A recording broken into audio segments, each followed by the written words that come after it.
एक बुजुर्ग महिला की मृत्यु हो गई। यमराज उसे लेने आई। महिला ने यमराज से पूछा, आप मुझे स्वर्ग ले जाएंगे या नरक? यमराज बोले, दोनों में से कहीं नहीं। तुमने इस जन्म में बहुत ही अच्छे कर्म किए हैं, इसलिए मैं तुम्हें सीधे प्रभु के धाम ले जा रहा हूँ। बुजुर्ग महिला खुश हो गई और बोली, धन्यवाद, पर मेरी आपसे एक विनती है। मैंने यहाँ धरती पर सबसे स्वर्ग नरक के बारे में बहुत सुना है। मैं एक बार इन दोनों जगहों को देखना चाहती हूँ। यमराज बोले, तुम्हारे कर्म अच्छे हैं, इसलिए मैं तुम्हारी यह इच्छा पूरी करता हूँ। चलो हम स्वर्ग और नरक के रास्ते से होते हुए प्रभु के धाम चलेंगे। दोनों चल पड़े। सबसे पहले नरक आया। नरक में बुजुर्ग महिला ने जोर जोर से लोगों के रोने की आवाज सुनी। नरक में सभी लोग दुबले पतले और बीमार दिखाई दे रहे थे।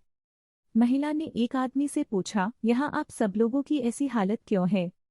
आदमी बोला, तो और कैसी हालत होगी, मरने के बाद जब से यहाँ आए हैं हमने एक दिन भी खाना नहीं खाया।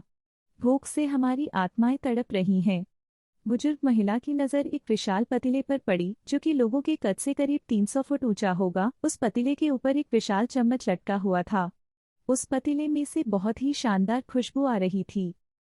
बुजुर्ग महिला ने उस आदमी से पूछा, इस पतीले में क्या है? आदमी मायूस होकर बोला, ये पतीला बहुत ही स्वादिष्ट खीर से हर समय भरा रहता है। बुजुर्ग महिला ने हैरानी से पूछा, इसमें खीर है? तो आप लोग पेट भर के ये खीर खाते क्यों नहीं, भूख से क्यों तड़प रहे हैं? आदमी रो रो कर बोलने लगा, कैसे खाएं? ये पतीला 300 फीट ऊंचा है, हम में से कोई भी उस पतीले तक नहीं पहुंच पाता। बुजुर्ग महिला को उन पर तरस आ गया। सोचने लगी, बेचारे खीर का पतीला होते हुए भी भूख से बेहाल हैं। शायद ईश्वर ने इन्हें ये ही दंड दिया होगा। यमराज बुजुर्ग महिला से बोले, चलो हमें देर हो रही है। दोनों चल पड़े। कुछ दूर चलने पर स्वर्ग आया। वहां पर बुजुर्ग महिला को सबकी हंसने खिलखिलाने की आवाज सुनाई दी। सब लोग बहुत खुश दिखाई दे रहे थे। उनको खुश देखकर बुजुर्ग महिला भी बहुत खुश हो गई।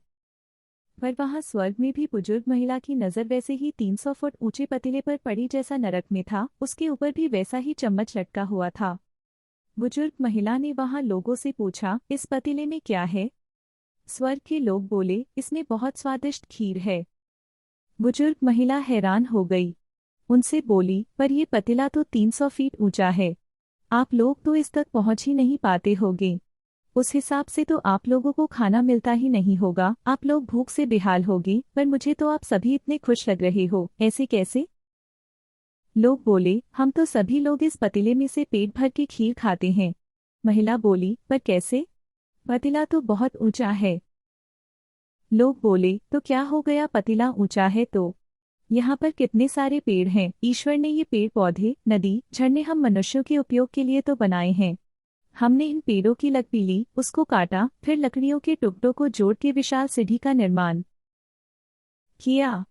उस लकड़ी की सीढ़ी के सहारे हम पतीले तक पहुंचते हैं और सब मिलकर खीर का आनंद लेते हैं। बुजुर्ग महिला यमराज की तरफ देखने लगी।